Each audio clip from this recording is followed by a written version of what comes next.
देखिए, भारतवर्ष में समाज सुधारक के अन्यतम नेता, देश रत्न एवं संविधान महान समाज सुधारक, भारत रत्न, संविधान निर्माता बाबा साहेब डॉक्टर भीमराव अंबेडकर की 134वीं जन्म जयंती के अवसर पर संविधान प्रेमियों ने सोमवार को चंदन क्यारी में बाबा साहेब की मूर्ति पर माल्यार्पण कर उन्हें श्रद्धांजलि अर्पित की। अध्यक्षता विरंची मेहता और संचालन जगन्नाथ रजवार ने किया। मुख्य रूप से उपस्थित 20 सूत्री उपाध्यक्ष देवाशीष मंडल ने कहा कि आज हम सब यहाँ एक महान व्यक्तित्व को याद करने के लिए इकट्ठा हुए हैं, जिनका नाम सुनते ही भारत के संविधान, सामाजिक न्याय और समानता की भावना हमारे मन में जाग उठती है। वो है भारत रत्न बाबा साहेब डॉक्टर भीमराव अंबेडकर, जिनका जन्म 14 अप्रैल के दिन हुआ था। ये केवल एक व्यक्ति की जन्मतिथि नहीं, बल्कि एक विचार, एक क्रांति का प्रतीक है। बाबा साहेब डॉक्टर भीमराव अंबेडकर के द्वारा दिखाए गए मार्ग पर चलकर उनके द्वारा लिखे गए संविधान को सुरक्षित रखने के संकल्प लेने की ज़रूरत है। ये भारतवर्ष में समाज सुधारक के अन्यतम नेता, देश रत्न एवं संविधान निर्माता डॉक्टर भीमराव अंबेडकर जी का 135वां जन्म जयंती है। इस अवसर पर हम पूरे चंदन क्यारी वासियों की ओर से उन्हें सत नमन करते हैं। साथ साथ उनके दिखाए गए मार्ग पर चलकर आज उनके जन्मदिन के अवसर पर हम लोग शपथ ले रहे हैं कि समाज की कुरीतियों को समाप्त करते हुए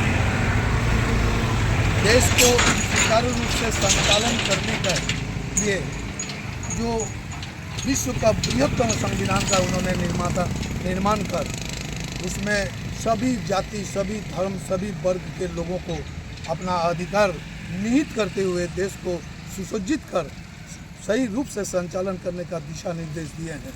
उसे बरकरार रखने के लिए आज हम लोग उनके प्रतिमा के समक्ष शपथ ले रहे हैं और ये वादा भी कर रहे हैं उनके समक्ष कि आज संविधान पे अगर कोई खतरा आएगा तो हम लोग अपना खून देकर उन संविधान को रक्षा करेंगे। शिक्षित बनिए, संगठित बनिए, ये उनका नारा था।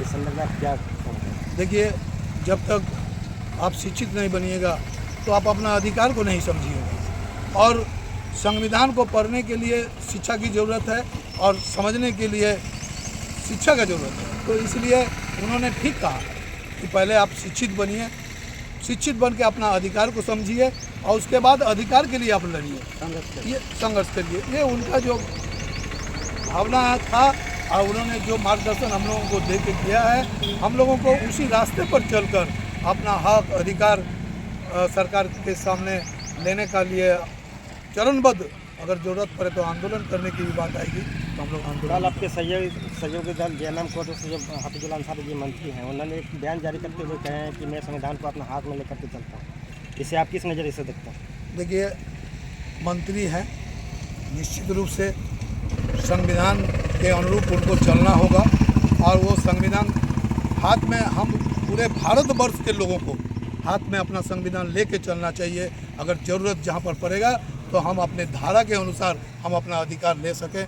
उन्होंने ठीक कहा कि हम लोगों को संविधान को हाथ में लेकर अपना अधिकार ज़रूरत पड़ेगा तो